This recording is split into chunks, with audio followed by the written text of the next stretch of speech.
Good morning, student. How are you? Hope you guys are fine. पिछले बार हम लोगों ने पढ़ा था द नॉर्थन प्लेन्स के पार्ट्स के बारे में. इसके 3 पार्ट्स होते हैं, the Ganga basin, the Sutlej basin and the Brahmaputra basin.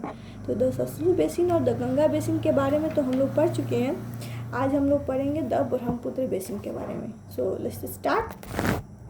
And यहाँ हेडलाइन दिया हुआ है द ब्रह्मपुत्र बेसिन. अब पढ़ते हैं हम लोग. This is the eastern part of the northern fertile plain. जो ब्रह्मपुत्र बेसिन है वो हमारे उत्तरी उपजाऊ जो मैदान है उसका कौन सा भाग है, कौन सा हिस्सा है? पूर्वी भाग है, ईस्टर्न पार्ट. अब आगे पढ़ेंगे. The Brahmaputra basin is a very narrow as compare to the Ganga basin. Brahmaputra basin Ganga basin की तुलना में यानी उसकी कंपेयर में अधिक ज़्यादा संकीर्ण होती है यानी संकुचित होती है. अब आगे पढ़ेंगे. River Brahmaputra has its origin in Tibet near Mansarovar lake where it is called the सेंगपो.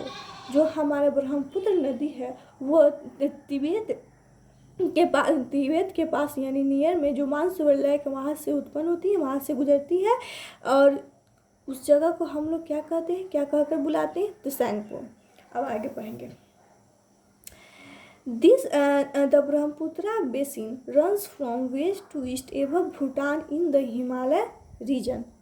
Brahmaputra basin Himalaya क्षेत्र में भूटान के ऊपर पश्चिम से पूर्व की ओर चलता है यानी जो इसकी चलने की दिशा है वो क्या है?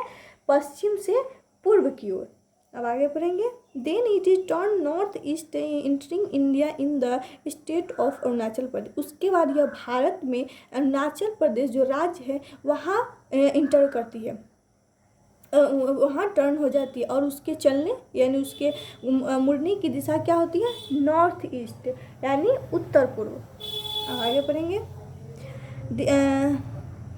It then flows through the state of Assam and Meghalaya and enter Bengal.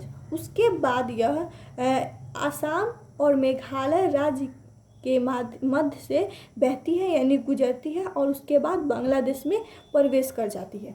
There it is known as Yamuna. जब यह आसाम और मेघालय के मध्य से बांग्लादेश में प्रवेश करती है तो इसको वहाँ पे हम लोग किस नाम से जानते हैं यानी वहाँ इसे क्या कहा जाता है? यमुना कहा जाता है. उसके बाद पढ़ेंगे. Then it join one of the distribute of river Ganga. इसे हम लोग पीछे बार में पढ़े थे प्रयाग, जहाँ पर गंगा डिस्ट्रीब्यूट हो जाती है, दो भागों में बढ़ जाती है, 2 भागों में वितरित हो जाती है. तो उनमें से एक भाग एक वितरण में यह यमुना नदी जाकर ज्वाइन हो जाती है, मिल जाती है. अब आगे पढ़ेंगे. And form the largest delta in the world. उसके बाद वह उसमें जुड़ने के बाद दुनिया के सबसे बड़े डेल्टा का निर्माण करती है, नोन एज द सुंदरबंस, जिसे हम लोग किस नाम से जानते हैं? सुंदरबंस के नाम से. हम लोग पीछे भी पढ़ चुके हैं. दुनिया का सबसे बड़ा डेल्टा कौन है? सुंदरबंस. या आप लोग याद रखिएगा, ये क्वेश्चन हो गया है. अब आगे बढ़ेंगे. This region is very swampy and is covered with dense forest called the tidal forest. और जो ये जगह है सुंदरबन वो बहुत ज़्यादा दलदल है यानी वहाँ की जो मिट्टी होती है वो बहुत ज़्यादा दलदल वाली होती है और बहुत ज़्यादा घने यानी बहुत घने जंगल से घिरी हुई होती है. और उस जंगल को हम लोग क्या कहते हैं? टिडाल फॉरेस्ट यानी ज्वार जंगल. उसको हिंदी में हम लोग क्या कहेंगे? टिडाल फॉरेस्ट को ज्वार जंगल. अब आगे बढ़े. River Brahmaputra is not only fed by the melting ice of Himalaya but also by the monsoon rain in the north eastern hilly region of India. जो ब्रह्मपुत्र नदी है वो केवल बर्फ के पहाड़ के पिघलने से नहीं भरती है बल्कि यह बर्फ के पहाड़ से नहीं भरती है बल्कि यह इंडिया में उत्तर पूर्वी भारत की पहाड़ी जो क्षेत्र है वहाँ का जो मानसून है यानी बारिश का जो मौसम, वहाँ जो बारिश के मौसम में जो बारिश होती है उसके कारण भी बढ़ जाती है. यानी इसका सिंपल तौर से हम लोग कह सकते हैं जो ब्रह्मपुत्र नदी है वह केवल बर्फ़ वाले पहाड़ की पिघलने से नहीं भरती है बल्कि इंडिया में उत्तर पूर्वी जो क्षेत्र है वहाँ पर जो मानसून में जो बारिश होती है उसके कारण भी भरी रहती है. अब आगे पढ़ेंगे.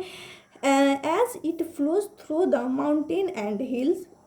उसके बाद यह बहाव, जो ब्रह्मपुत्र नदी के पानी का बहाव होता है वो पहाड़ियों से होकर गुजरता है और आगे जाकर जो बहुत मिनी स्ट्रीम यानी जो धाराएं होती छोटी छोटी उनसे जाकर जुड़ जाती है। अब आगे पढ़ेंगे। द रिवर दस become swollen during the rainy season, यानी बरसात के दिनों में यह जो नदी है बहुत उफान पकड़ लेती है, यानी बहुत ज़्यादा भर जाती है, एकदम फूल जाती है।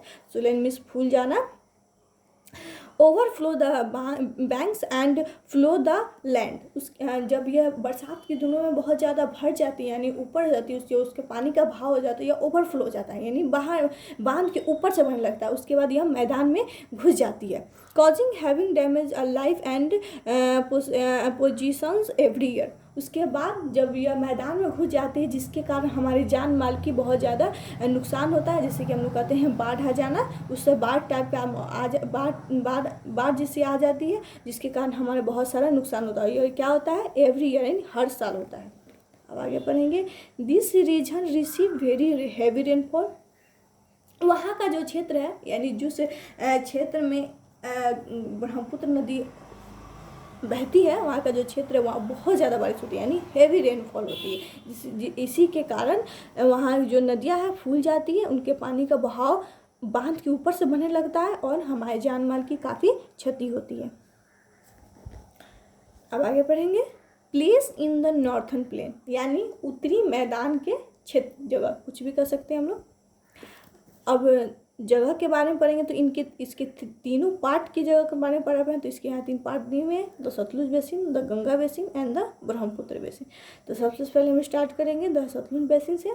Punjab and Haryana are located here, यानी सतलुज बेसिन में हम किस राज्य को देख सकते हैं? पंजाब को देख सकते हैं और हरियाणा को देख सकते हैं, यानी पंजाब और हरियाणा सतलुज बेसिन के अंतर्गत आते हैं। अब आगे पढ़ेंगे। The plain is very fertile and wheat is grown here extensively, यहाँ की जो मिट्टी होती है यानी जो सतलुज बेसिन पंजाब और हरियाणा वहाँ बहुत उपजाऊ होती है, यानी वहाँ खेती बहुत अच्छे से होती है, खास करके वेट यानी गेहूँ की खेती वहाँ बहुत ज़्यादा होती है, यानी बहुत अच्छी मात्रा में वहाँ उगाई जाती है। अब आगे पढ़ेंगे। The other crops that grow here are rice, pulses, cotton, sugar cane and oilseed. गेहूं की खेती तो वहाँ बहुत अच्छा होती ही है, अधिक मात्रा में उपजाई जाती है, लेकिन इसके अलावा भी खेती की जाती है और दूसरे अनाज की भी खेती की जाती है। और वो कौन कौन है हम लोग यहाँ पढ़ सकते हैं। Rice, pulses, cotton, sugar cane and oil seeds. Amritsar, Jalandhar, Chandigarh, Ambala and Ludhiana are the famous cities of this region. इस क्षेत्र का जो मुख्य यानी प्रमुख शहर है वो कौन कौन है? अमृतसर, जालंधर, चंडीगढ़, अंबाला एंड लुधियाना। हम लोग नेक्स्ट पॉइंट पढ़ेंगे the Ganga basin. Uttar Pradesh, Delhi, Bihar, west Bengal and parts of Madhya Pradesh are located in this region. Ganga basin के जो क्षेत्र है वहाँ पे हम लोग कौन कौन से राज्य देख सकते हैं? वो है उत्तर प्रदेश, दिल्ली, बिहार, यानी हम लोग भी गंगा बेसिन के अंतर्गत आते हैं, क्षेत्र में आते हैं। West Bengal and parts of Madhya Pradesh, यानी मध्य प्रदेश का हिस्सा। अब आगे पढ़ेंगे। Rice, wheat, sugar cane, pulses, oil seeds and jute are the major crops of this area. इस जो क्षेत्र का मुख्य अनाज, जो मुख्य तौर पर जिस अनाज की खेती होती है वो कौन कौन है हम लोग यहाँ जानेंगे। Rice, wheat, sugar cane, pulses, oil seeds and jute. अब आगे बढ़े। Delhi, Agra, Varanasi, Haridwar, Meerut, Lucknow, Patna and Kolkata are most important cities of this river basin. इस क्षेत्र का जो मुख्य सिटी है यानी जो मुख्य शहर है वो कौन कौन है? दिल्ली, आगरा, वाराणसी, हरिद्वार, मेरठ, लखनऊ, पटना, कोलकाता। बस ये जितने भी शहर के नाम है वो वहाँ का मुख्य शहर है। अब आगे पढ़ेंगे। Rajgir and Bodh Gaya are famous tourist center. Rajgir और बोध गया है वो वहाँ के घूमने का जो टूरिस्ट सेंटर होता है यानी घूमने का मुख्य केंद्र, वो जहाँ से लोग दूर दूर से घूमने आते हैं वो कौन कौन है? राजगीर और बोध गया। अब आगे पढ़ेंगे। Third point the Brahmaputra basin. Arunachal Pradesh, Assam and Meghalaya are the state through which river Brahmaputra flows. यानी अरुणाचल प्रदेश, असम और बंगाल ये तीनों राज्य हैं, इनके मध्य से होकर ब्रह्मपुत्र नदी बहती है। अब आगे पढ़ेंगे। दिस अरुणाचल प्रदेश, असम एंड मेघालय हम लोग जानते हैं इसके बारे में। अब आगे पढ़ेंगे। This area being surrounded by hills, ये जो एरिया है जहाँ से यह ब्रह्मपुत्र नदी बहती है वो एरिया क्या है, पूरे घने जंगलों से घिरी हुई है। नहीं, घने जंगल सॉरी, हिल्स यानी पहाड़, घने पहाड़ यानी चारों तरफ उसके पहाड़ ही पहाड़ है, पूरे पहाड़ से यह घिरा हुआ area.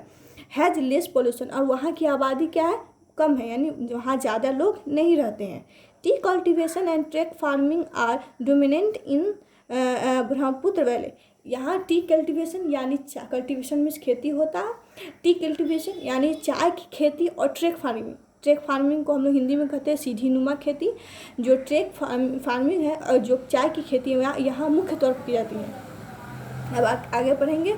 Growing crops on the long narrow terraces cut along the slopes of the mountain is known as terrace farming. अब हम लोग जैसे ऊपर दिया हुआ ट्रैक फार्मिंग, तो ट्रैक फार्मिंग किसे कहते हैं वो जानेंगे।